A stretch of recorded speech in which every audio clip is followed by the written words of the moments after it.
नंद बाबा आया। नंद बाबा ने पूछवा लग्या के ब्रजवासीओ पूछवा लग्या छोकरो कोनो छे। नंद बाबा कहे तमे शंका न करो, कन्हैयो मारो पुत्र छे। आ बात यशोदाए सांभળી। यशोदाए कन्हैयाने पूछ्યું कन्हैया तू कोनो दीकरो?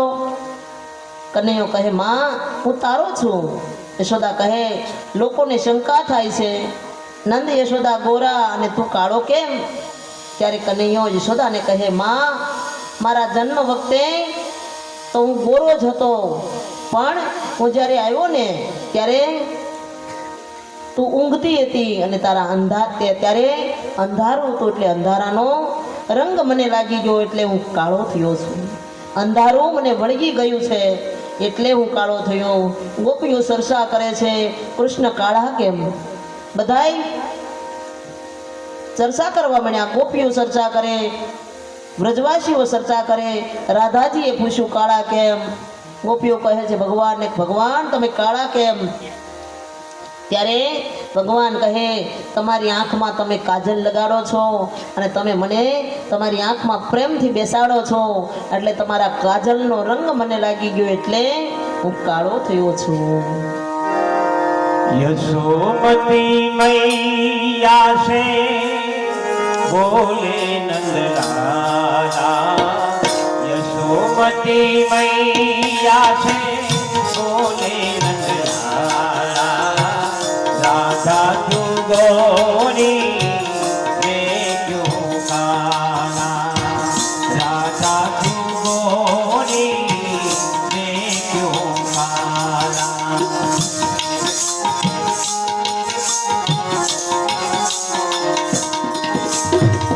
बोले मुस्काती मैया ललन को बताया।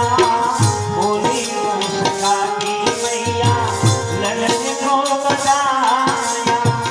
काली अंधियारी आधी रात में तुम आया।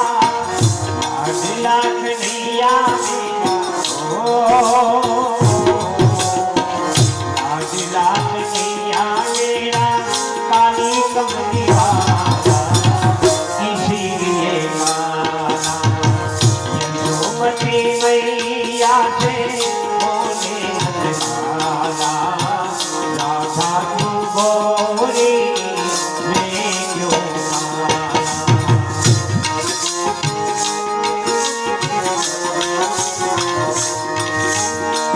बोले मुस्काती मैया सुन मेरे प्यारे। बोले मुस्काती मैया सुन मेरे प्यारे।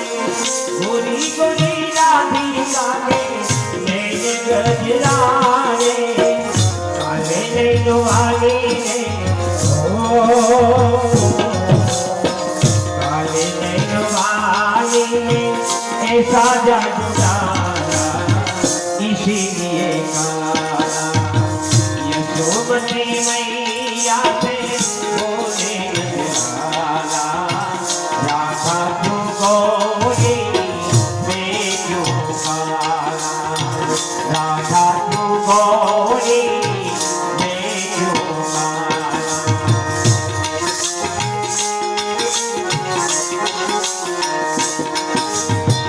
इतने में राधा प्यारी आई बल खाके।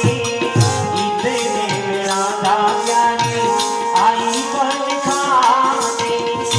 मैंने जादू डाला बोली बल खाके। मैया कन्हैया मेरा मैया कन्हैया मेरा जग से निराला इसीलिए काला। यशोमती मैया से बोले नंदलाला। यशोमती मैया से बोले नंदलाला। राधा तू गोरी मैं क्यों काला? राधा तू गोरी मैं क्यों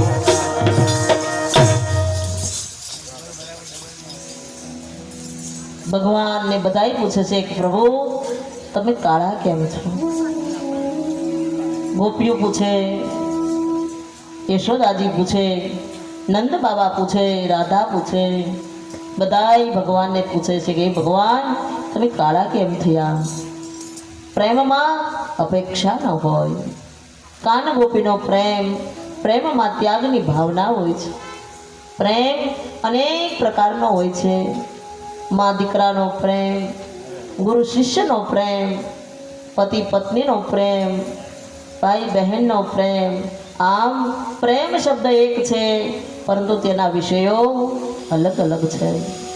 જેવું પાત્ર તેવો પ્રેમ છે. રાધાજીએ કહ્યું, કનૈયા હવે રાસે રમવાની બહુ ઈચ્છા થઈ છે, હવે અમને રાસે રમાડો ને. હા રાધા, થોડા સમય રાહ જુઓ. શ્રીમદ ભાગવતમાં 10મો સ્કંદ એટલે ભગવાનનું હૃદય છે. 10મો સ્કંદ એટલે ભગવાનનું હૃદય છે. અને એ હૃદયમાં જો પ્રાણ ના હોય તો હૃદય કશા કામનું નથી. એમાં આ ભાગવતની બધી જ કથામાં 5 અધ્યાયની કથા એ ભગવાનનું હૃદય અને હૃદયમાં રહેલો પ્રાણ છે. શરદ પૂનમની રાત દરેક જગ્યાએ 5 અધ્યાયની કથા જુદી જુદી કરેલી છે. કોઈ જગ્યાએ વિસ્તારથી તો કોઈ જગ્યાએ સંક્ષેપમાં કરી છે. આ રાસ કોઈ સામાન્ય રાસ નથી. આ રાસ કોઈ સામાન્ય પુરુષનો રાસ નથી, સ્વયં પરમાત્માએ રચેલો રાસ છે. આ રાસ કોઈ સ્ત્રી પુરુષનો રાસ નથી. આધ્યાત્મિક દ્રષ્ટિએ જીવ અને પરમાત્માની મિલનનો રાસ છે. આ પરમાત્માના મિલનની ગાથા છે. ભગવાને શરદ પૂર્ણિમાની રાતે વેણું વગાડી. ગોપીઓ ભગવાનની વેણું સાંભળીને આવે છે. શું એ ગોપીઓ, શું વૃંદાવન ધામ! આધ્યાત્મિક દ્રષ્ટિએ રાસ ત્રિવિધ પ્રકારનો રસાયો છે. 3 પ્રકારનો રાસ હતો. ક્યારેક એક ગોપી સાથે એક કાન, ક્યારેક 2 ગોપી વચ્ચે કાન, ક્યારેક ચારેય બાજુ ગોપી અને મધ્યમાં કાન છે. ભગવાન વૃંદાવનમાં ગયા છે. વૃક્ષોની નીચે ઊભા રહી વેણુનો નાદ કર્યો છે.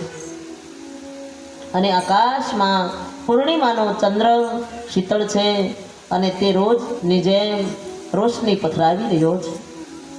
જંગલમાં ઉગેલા વૃક્ષોના પર્ણોમાં છિદ્ર પડ્યા હોય અને એ છિદ્રોમાંથી પ્રકાશ પસરી આવે છે. જાણે કોઈએ ધરતી પર દીવા પ્રગટાવી દીધા હોય એવું વાતાવરણ ખડું કર્યું છે. અને બાજુમાં પેલો ગિરિરાજ પર્વત ચંદ્રમાની શીતળ ચાદર ઓઢીને જાણે કોઈ જોગી ભગવાનની આરાધના કરવા બેસી ગયો હોય એવો ગિરિરાજ પર્વત શોભે છે. યમુના મંદ મંદ વહેતી લાગે છે. ભગવાને મધ્યરાત્રિએ વેણુનાદ કર્યો. જે ગોપીને વાંસળી સંભળાણી તે ગોપી દોડી આવે છે.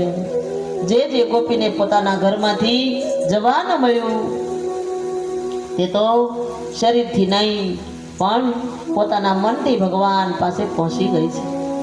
શરદ ઋતુની રાત્રિ નિર્મળ હોય છે. તમે પણ એવા નિર્મળ થશો તો ઈશ્વર સાથે રાસ રમી શકશો. જ્યારે જીવનનું ઈશ્વર સાથે મિલન થશે ત્યારે રાસ થશે. આમ બધી ગોપીઓ ભગવાન પાસે આવી. ભગવાને તેનું સ્વાગત કર્યું. બધી ગોપીઓ રામા અવતારમાં દંડક વનમાં ઋષિ પત્નીઓ હતા. ગોપી બનીને આવી. બીજી ગોપી જનકપુરની દેવીઓ હતી, ગોપી બનીને આવી. અને 4 વેદની ઋષાઓ આજે ગોપી બનીને વ્રજમાં આવી છે અને કૃષ્ણ સાથે સૌ રાસે રમવા આવી છે. જ્યારે ભગવાને વેણું વગાડી ગોપી બધી અડધી રાતે આવી ત્યારે કૃષ્ણએ કહ્યું, તમે અત્યારે અહીંયા શું કામ આવ્યું છો? કૃષ્ણ કહે, તમારે અત્યારે અહીંયા ન આવવું જોઈએ. તમે અત્યારે અહીંયા શા માટે આવ્યા છો? ત્યારે બધી ગોપીઓ નારાજ થઈ ગઈ. આ કૃષ્ણ શું કહે છે? અમને બોલાવી પાછો પૂછે છે કે તમે શું કામ આવ્યા? કૃષ્ણ કહે, તમારે અત્યારે અહીંયા ન આવવું જોઈએ. સ્ત્રીઓએ અત્યારે તે રાત્રે ઘરમાં શોભે છે. આ અડધી રાત્રે સ્ત્રીઓ વનમાં ન શોભે. ભગવાનનો ઉપદેશ સાંભળી ઋષિ પત્ની જે હતા તે પાછા જતા રહ્યા. પણ ગોપીઓ ઘેર પાછી ના ગઈ. ગોપીઓ કહે કૃષ્ણ હવે અમને અમારા પતિ છોડી દે તો પણ અમે રાસ રમ્યા વિના પાછા નહીં જાવી. આમ બધી ગોપીઓ કૃષ્ણ વિના પાછા નહીં જાવી. આ બધી ગોપીઓ કૃષ્ણને કહે છે કે જો તમે અમને તરછોડશો તો જમીનમાં અમારે સમાઈ જવું સારું, પણ અમે પાછા નહીં જાવી. આટલું દુઃખ ગોપીઓને લાગેલું છે. ગોપીઓને ખૂબ દુઃખ લાગ્યું છે. એમાં એક ગોપીએ ભગવાનને કહ્યું કૃષ્ણ અમે આવ્યા છીએ તો આવું ન કરો, અમારી ઈચ્છા પૂરી કરો ને, અમને રાસે રમાડો ને. કૃષ્ણ કહે આ તો મહારાસ છે, આ મહારાસમાં તમે એક ચક્કર મારો ને તો ભગવાન તમને મુક્તિ આપી દેશે. નાચવું બધાને હોય પણ અમુકને શરમ લાગે છે. જે ભગવાન સામે નાચ્યા છે તેને બીજા કોઈની સામે નાચવાનો વારો જ ભગવાને આવવા દીધો નથી. જુઓ મીરાબાઈ, જુઓ નરસિંહ મહેતા, આ બધી ભગવાનના આ બધા જ ભગવાનના પ્રેમમાં પાગલ બની અને નાચ્યા છે. ભગવાન ગોપીઓને રાસે રમાડે છે. અમે આવ્યા અમે